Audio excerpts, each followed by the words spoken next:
Brimfield, a quiet little community located in central Massachusetts in the heart of New England.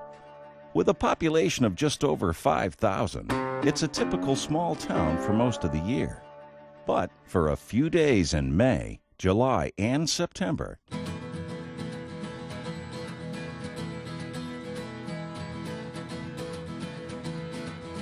the village transforms itself into what many regard to be the antiques capital of the world during the Brimfield Antique and Collectibles shows. 2009 marks the 50th anniversary of the very first show at J&J's Auction Acres, where it all began a half-century earlier. My dad, Gordon Reed Sr., started the antique shows, outdoor antique shows here in Brimfield in September of 1959. There were 67 exhibitors at the very first show, and they'd open up their station wagons. At that time, there weren't tents or anything. There weren't the Winnebagos and motorhomes that you have now. They'd open up the trunks of their cars and spread out a blanket and just put their wares on the ground or wherever. Since that summer of 1959, the Brimfield shows have grown to include 20 different fields on over 100 acres, drawing some 5,000 dealers and nearly 1 million collectors annually from the world over. What's really fascinating is the breadth of people that come here. I mean, we've seen people from every country in the world just about, and Europe, the rest of the United States, and Brimfield is a tiny little town, and yet 3 times a year it's international, and it's just hard to imagine any other place like it. It creates an annual economic impact for the area that's estimated to be between $40 and $50 million. The transformation from sleepy village to teeming marketplace takes place in just a few hours and, in many cases, before daybreak. Field openings are scheduled for different days and times during show weeks to handle the overflow crowds. And with the opening of the gates, the Brimfield Antiques and Collectibles shows are on. The Travel Channel calls the Brimfield shows the best in the world. So what is it about Brimfield that makes it so special? And why do so many make the pilgrimage year in and year out?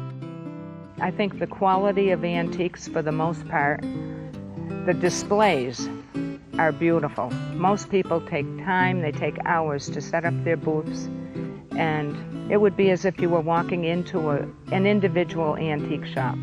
But it is truly a family affair.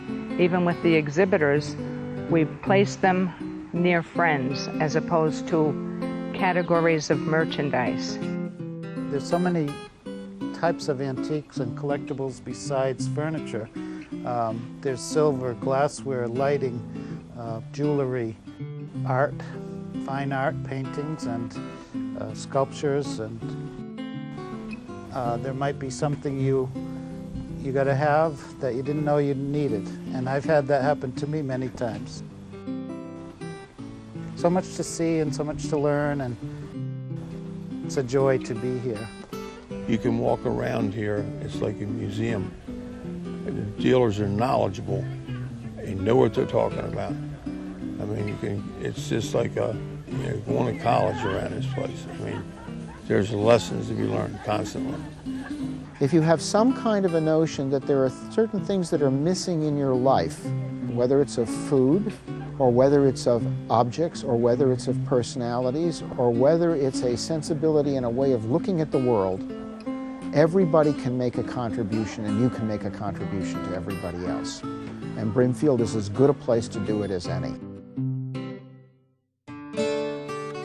As we celebrate the 50th anniversary of J&J's Auction Acres and the resulting history of hundreds of Brimfield shows, millions of visitors, and who knows how many wonderful memories and friendships created on its fields, we pause to remember the man whose passion and vision made it all happen, Gordon Reed Sr.